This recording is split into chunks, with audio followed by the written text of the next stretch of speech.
Officer, I got one question for you. What are those?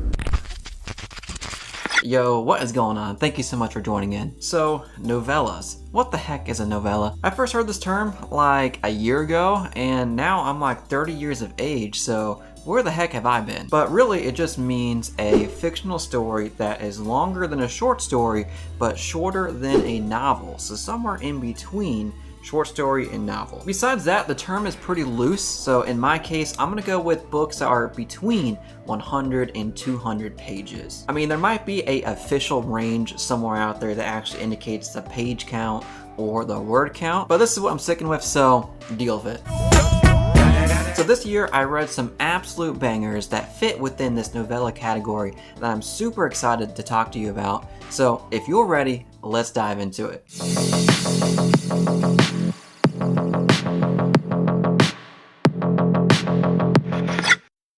Alright, so the 4 best novellas that I read this year, with number 1 being The Crown of Omens, The Fall, Queen Amid Ashes, and Elder Race. First, let's talk about a book that came out of freaking nowhere and blew my socks off. To local shelters. Wow! With that one being The Crown of Omens by E.J. Doble, coming in at around 120 pages in the main story. So the first thing I have to say about this one is, damn. Now, let me explain. I did not plan on reading this book. I didn't even know about this book until a few weeks ago when I was randomly scrolling through Twitter or X, and I came across EJ's post that had a picture of all the book covers in this series, and the book covers were just speaking my name. The covers looked so freaking intriguing to me that I had to dig a little bit deeper into the series, where I found out that The Crown of Omens was recently released as a prequel novella into his self-published series called The Blood and Steel Saga, where this novella you could read just to get a taste in terms of his writing style and to get a little bit of an introduction into his main series. So if we were to describe novellas as being an appetizer into the full course of the main novels, I gotta say that taste was phenomenal. So what is Crown of Omens all about? Well, again, this is a prequel story into the Blood and Steel Saga that follows a variety of different characters on a single night that is the culmination of years of tension, long-standing conflicting powers, and a rising need for vengeance. This story delves in deep to the beginning of a long-raging war that began on a single night, where we get to follow multiple perspectives on both sides of the war. This book has a lot going for it in terms of excellent dialogue, very atmospheric imagery, realistic action scenes, and the story being structured in a way that I have never seen before. And something else that I want to talk about was the way that Doble was able to get you to feel for each of the characters regardless of which side that they were on within the battle. At first you're like, yeah, these guys that are invading are bad guys, and then the next chapter you're like, okay, maybe these guys aren't so bad after all. After you learn more about the reasoning and the motivations as to why this war is starting in the first place. And looking at Goodreads right now, this story is currently sitting at a 5.0 with only 3 ratings, but I can totally envision this story blowing up in popularity later on in the future. And to sum this one up, The Crown of Omens, being a self-published novella, is a brutal, fast-paced action story interwoven with incredible dialogue and immersive world building, structured in a way that I have never read before. I am so ready to continue within this series, with the first one being The Fangs of War, which you can see that I have already started. First 40 pages, it's going great so far, so I'm super looking forward to diving deeper into this series. So, go check it out. Also, while I got you here, go ahead and smash that like button and subscribe if you haven't already. I'll really appreciate it. Thank you so much. Alright, book number 2 is going to be Queen Amid Ashes by Christopher Ruocchio. So for you guys who've been watching the channel for a little bit, probably know that the Sun Eater series is my favorite ongoing series at this point, with this novella, Queen Amid Ashes, sitting right in between books 2 and 3. Also, book number 2, Howling Dark, is one of my favorite books of all time,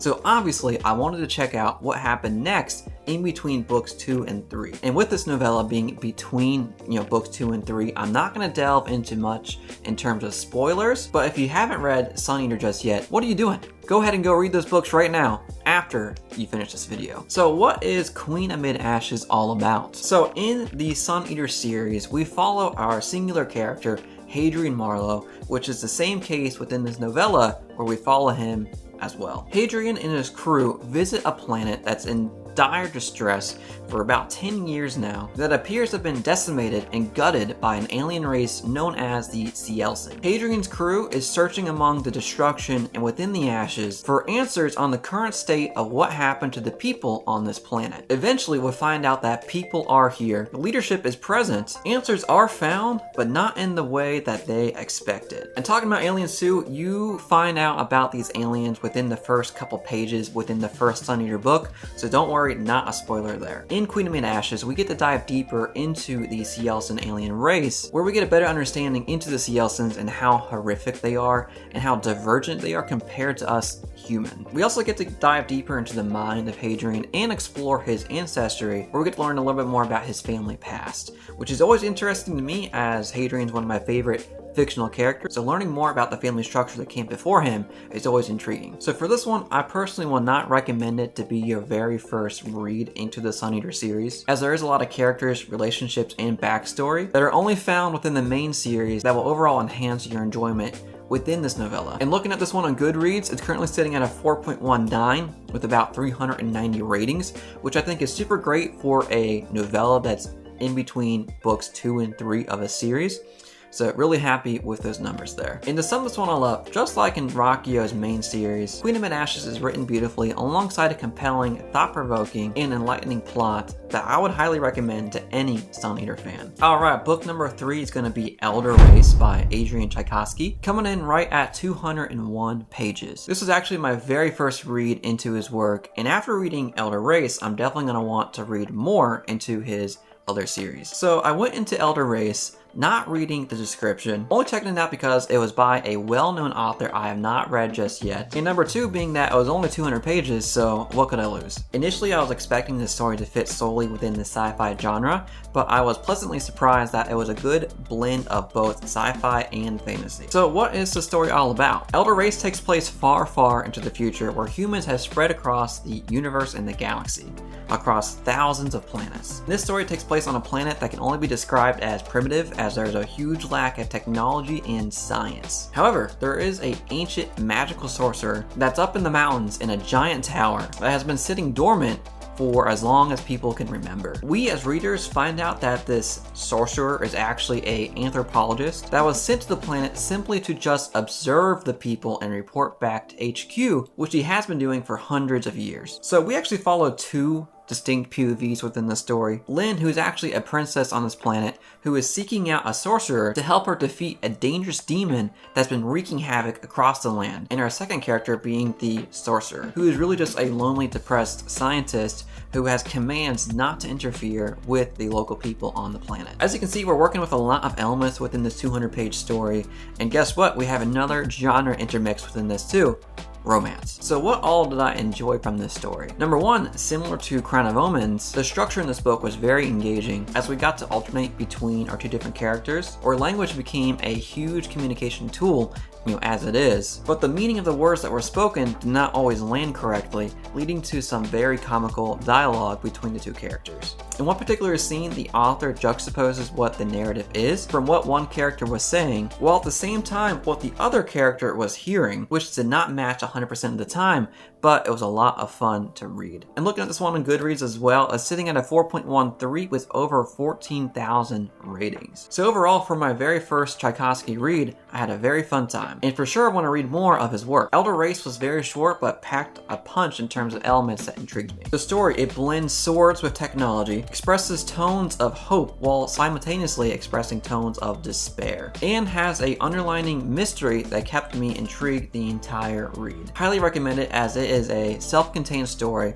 that you can finish within a sitting or 2. Alright, so this is the last one that I have for you, with this probably being the most action-packed 95 pages I have ever read, with that book being The Fall by Ryan Cahill. Similar to The Crown of Omens I talked about earlier, The Fall is another prequel novella in Cahill's self-published series called The Bound and the Broken. This is an optional novella into a series, but with it only being 95 pages, what do you have to lose? You get to check out Cahill's writing style and get a little bit of a taste into what to expect into the main series of The Bound and the Broken. Cahill even has a very nice infographic for how you can get started into his series, with you either jumping into The Fall or starting with the first book being called of Blood and Fire. You can start in either of these books, but what is the difference that you can expect? Well, number one, with the fall, you are dropped into instantaneous, immediate action. A Blood and Fire is more of a slow burn that focuses on character development and world building. So what is the story all about? In the fall, we follow a few distinct POVs during a destructive event that leads to the downfall of a major city that changes the landscape of the world for centuries to come. Each of these POVs somehow feels fully fleshed out,